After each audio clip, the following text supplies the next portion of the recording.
में तेरा चक्र सुदर्शन दुष्ट दलन सब करते और बंधन सब काटे से झोली भरते।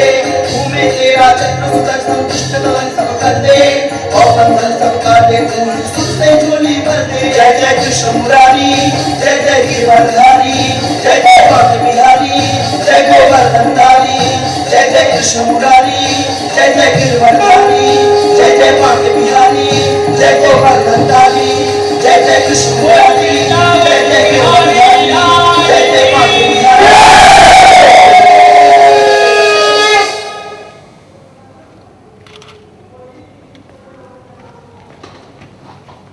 क्यों मुरारी लाल भाई, काम बना कुछ? लड़का बहुत ही परेशान है, व्याकुल है कि लेक्चरार की पोस्ट के लिए होने वाले इस इंटरव्यू में चुना जाएगा या नहीं। उसे आश्वासन दो घर जाकर, ऐसा कुछ कहो भाई। अरे क्या सुनाए राधे श्याम भाई, खुलासा ही कह रहा हूँ। यूनिवर्सिटी टीम वाले इस पोस्ट के लिए 1.5 लाख मांग रहे हैं। क्या 1.5 लाख? हाँ भाई 1.5 लाख। यार राधे श्याम, तुम और 1.5 लाख दे पाओगे? सच कह रहा हूँ भैया, वहाँ प्रोफेसर से लेकर चपरासी तक के लिए रेट्स बना लिए गए हैं और रेट के अनुसार लेक्चरार की पोस्ट के लिए 1.5 लाख होता है। अरे वो तो मेरे बहुत कहने सुनने पर 1 लाख रुपए राजी हुए हैं। अब आप समझिए, नई यूनिवर्सिटी है, धक्का पेल चल रही है। डिग्री कॉलेज का रिटायर्ड प्रिंसिपल, पुराना घाट धूल महाबेईमान व्यक्ति जो कि बीसी की चेयर पर जा डटा है, वो इन 3 सालों में कई लाख खींच कर ले जाएगा इस 2 कौड़ी की यूनिवर्सिटी से। इंटरव्यू होना लाजमी है, पर एक्सपर्टों द्वारा वही चुना जाएगा जिस पर बीसी की नजरें इनायत हों, यानी जिसने रेट वाली मोटी रकम चरणों में अर्पित की हो। यानी चढ़ावा चढ़ाओ, मन चाहे मुराद पाओ। 100 भाई में शर्त है, इसे पूरा कर सको तो पोस्ट तुम्हारे पुत्र गिरधर को मिलकर रहेगी। इसका पक्का वादा मेरी ओर से समझो। बस बेटे गिरधर के लिए इतना ही कर सका हूँ, अब आप जो मुनासिब समझे करें। अच्छा राधे श्याम जी, चलता हूँ। अरे हाँ राधे श्याम जी, थोड़ा मुझे जल्दी बता दीजिएगा क्योंकि इंटरव्यू के दिन ही कितने रह गए हैं, आगे भी काम देखना है। अच्छा राधे श्याम जी, नमस्कार। अब बताओ क्या करोगे? 1 लाख रुपए की रिश्वत दे सकोगे?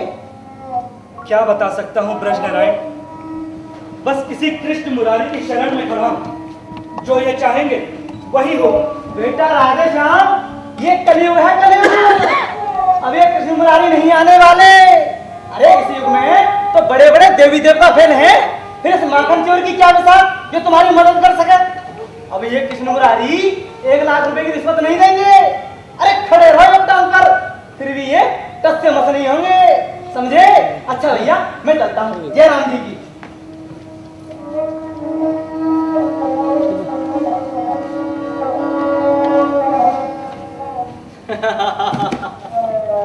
कैसे जूते मार कर गया है, वो भी मेरे सामने, मेरे ही मुंह पर। अरे मैं क्या कर सकता हूं और क्या नहीं। ये ब्रज नारायण का बच्चा क्या जाने। अब भक्त पर आ पड़ी है तो कुछ तो सोचना ही पड़ेगा ना।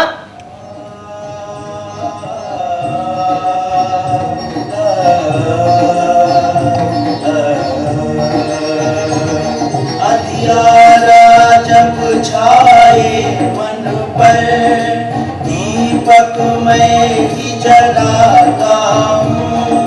भटकने वाले प्राणी को राह मैं ही दिखलाता हूँ, राह मैं ही दिखलाता हूँ। संसार दुखों की छाया है, हर रिश्ता बस एक माया।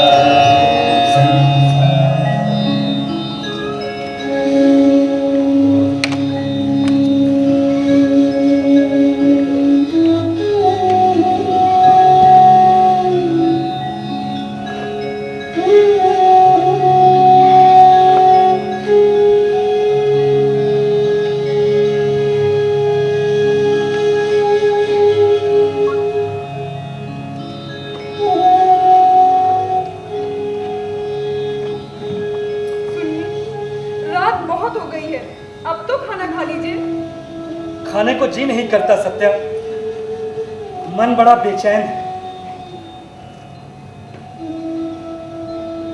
लड़के ने भी भोजन नहीं किया है, सवेरे से गुमसुम पड़ा है, उसके लिए तुम भाग दौड़ क्यों नहीं करते? कलेजा फटता है मेरा उसकी हालत देखकर। तुमने क्यों उसकी ओर से आंखें मूंदी हैं? उसे समझा दो, इंतजाम हो गया है, चिंता ना करे। जाकर खाना खिलाओ उसे, कहो बेफिक्र रहे। जाती हूँ। आपकी बात सुनकर मन का बोझ उतर गया। अच्छा सुनिए, अब आप भी खाना खा लीजिए। मुंह के आगे से थाली नहीं सरकाते, अन्न का अपमान होता है।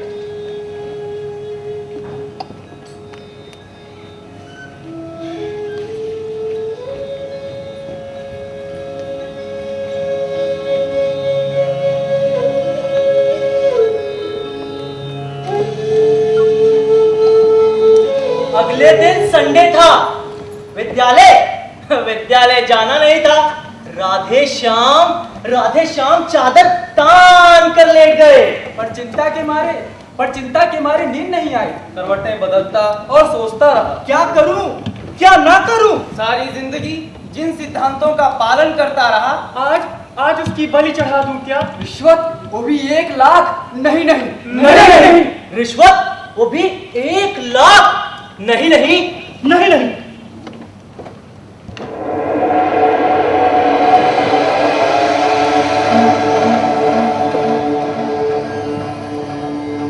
मेरे तपस्वी पिता देश के लिए शहीद हो गए, जेल में सड़ते रहे। देश स्वतंत्र हुआ तो छुटकारा मिला, घर लौटे बीमार पड़े, साल भर रोग शैया पर रहे और एक दिन शांति से मर गया। छोटे से आदमी की छोटी सी शहादत को स्मरण किया गया। सरकारी सहायता देने के लिए प्रार्थना पत्र मांगा गया, परंतु मेरी मां ने कोई अर्जी ना दी। पति के प्राणों का कोई मूल्य ना मांगा। कैसे कष्ट से, कितनी कठिनाइयों के बीच उसने मुझे पाला पोसा और पढ़ाया, ये अंतर्यामी कृष्ण मुरारी के अतिरिक्त कोई नहीं जानता। पढ़ लिख कर सयाना हुआ और काम ढूंढने लगा तो माँ ने बस एक ही बात कही, प्यार से बोली, बेटा, मैं तेरी बिना पढ़ी लिखी देहाती माँ हूँ। बस इतना ही जानती हूँ कि तेरे पिताजी ने जैसे अपनी जिंदगी बिताई, तू भी उन्हीं के कदमों पर चल। अन्याय और बेईमानी के पैसे का कभी भला नहीं होता। तू कुछ भी कर, 2 पैसा ही कमा कर ला। मेहनत और ईमानदारी के उन्हीं 2 पैसों पर मैं संतोष कर लूंगी। पाप रहित कमाई से ही बरकत होती है बेटा। पुण्य से कमाया धन ही फलता फूलता है। तेरे पिताजी की आत्मा जहाँ कहीं भी हो, तेरी ओर से दुखी ना हो बेटा।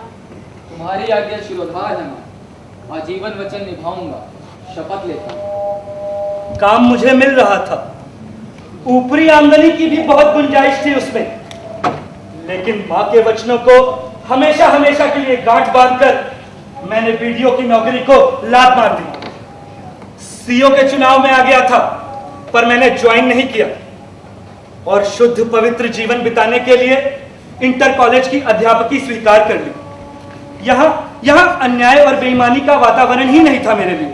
एक साधारण गृहस्थ की साधारण पढ़ी लिखी लड़की से विवाह हो गया। 2 संतानें, एक लड़का और एक लड़की भी हो गई। माता स्वर्ग सिधार गई, पर ये उसके वचन को कभी नहीं भूला। सिद्धांतों के सहारे जीवन यापन करने वाला है राधे श्याम। एक शुद्र प्राणी अब तक की अपनी निष्ठा, अपनी नैतिकता को सुरक्षित रखकर ही चलता रहा है। लड़का और लड़की दोनों ही हमेशा क्लास में फर्स्ट आते रहे। उन्हें मैं कभी सुंदर कीमती पोशाक न पहना सका, दूध दही घी के स्वादिष्ट व्यंजन न खिला सका, पर उन्हें मुझसे कोई शिकायत नहीं है। मेरी पत्नी सत्या कभी स्वर्णाभूषण रेशमी साड़ी ना पा सकी। सदा हंसती रहने वाली नारी मेरे हर काम में, हर इच्छा में अनुगामिनी रही है मेरी। भ्रष्टाचार का एक भी पैसा न लेने वाला ये सामान्य सा अध्यापक बड़ी ही सरलता से अपने सिद्धांतों के सहारे एक स्वच्छ जीवन बिता रहा था। पर आज ऐसी दशा में आ गया था कि जैसे भी हो 1 लाख की रिश्वत देकर लड़की को सर्विस दिलवाए, अन्यथा उसे इसी तरह बेकार बैठा रहने दे। छोटे स्तर के एक नगण्य से व्यक्ति की जीवन भर की कमाई, नैतिकता, निष्ठा और चरित्र शुद्धि सब दांव लग रही है। लड़के को सर्विस दिलवानी है तो ये रिश्वत तत्काल भरूं, घोर अनैतिक हो जाऊं। अगर ऐसा नहीं करूं तो पतन नहीं होने दूं अपना, तो लड़का पीएचडी करके साल भर से ऊपर हुआ बेकार बैठा है। उसकी ओर से आंखें मूंद लूं तो सहसा मेरे भक्त को अपने उस गरीब रिश्तेदार की याद आ गई जिसने खेत बेच बेच कर अपने लड़के को पढ़ाया था। अति तेजस्वी वो नवयुवक इंजीनियरिंग की पढ़ाई पास करने के बाद 2.5 साल तक बेकार बैठा रहा।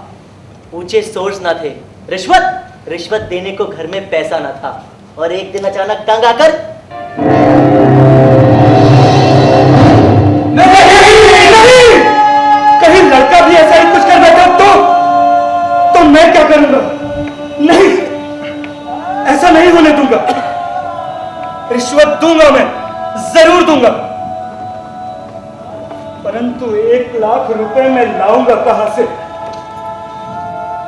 फंड से ऋण ले लूं, हर महीने वेतन से कटवाऊं वो रकम, परंतु उस स्थिति में आधे वेतन में गृहस्थी कैसे चला पाऊंगा? लड़की ब्याहने को बैठी है, उसका क्या होगा?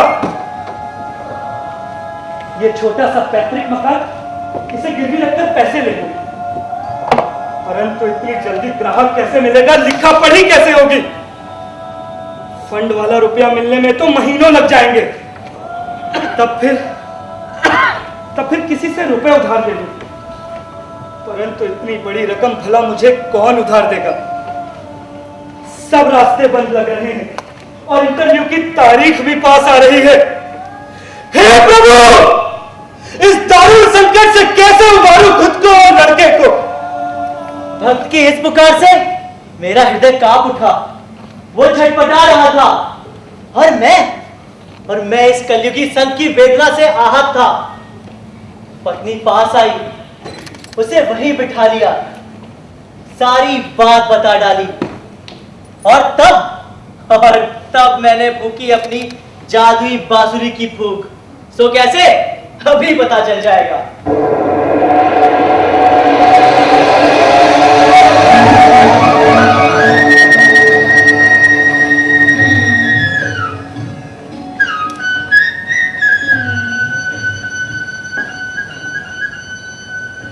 गिरधर की मां, अब तुम जो कहो सो करो। मैं तो थक गया, दिमाग ने तो सोचना ही बंद कर दिया है। अब तुम ही कुछ सोच सकती हो तो सोचो। और तब मैंने फूकी अपनी जादुई बांसुरी की तान।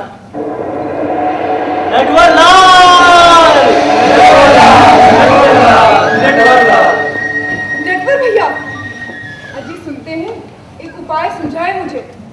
तुम हुक्म दो तो एक बार नटवर भैया के घर चली जाऊं। उनके यहाँ लक्ष्मी बरस रही है आजकल। 5 साल हो गए मुझे अपने मायके की देहरी देखे बिना। देखिए, मैं जानती हूँ अगर मैं जाना चाहती तो आप मुझे हरगिज नहीं रोकते, पर मैं ऐसा कैसे कर सकती थी? जब तुमने ही उनसे संबंध विच्छेद कर लिए तो मेरा भी नाता टूट गया उनसे। आज जब ये विपदा का समय आन पड़ा है तो क्यों ना भैया से कर्ज ले लिया जाए। वे अब इतने पैसे वाले हो चुके हैं कि 1 लाख क्या 1.5 लाख भी दे सकते हैं। मना हरगिज नहीं करेंगे। तुम क्या जानो वो मुझे कितना प्यार करते हैं और कितने दुखी हैं इस अनबन से। सुनो, मुझे एक बार जाने को कह दो। हाथ जोड़ती हूँ तुम्हारे, लड़के की अभिलाषा पूरी होने दो, उस पर रहम करो। कैसे आश्चर्य की बात है कि जिस आदमी को इस आदर्शवादी अध्यापक ने एक दिन बुरी तरह लांछित करके घर से भगा दिया था, वापस आने पर धक्के मार देने की बात कही थी।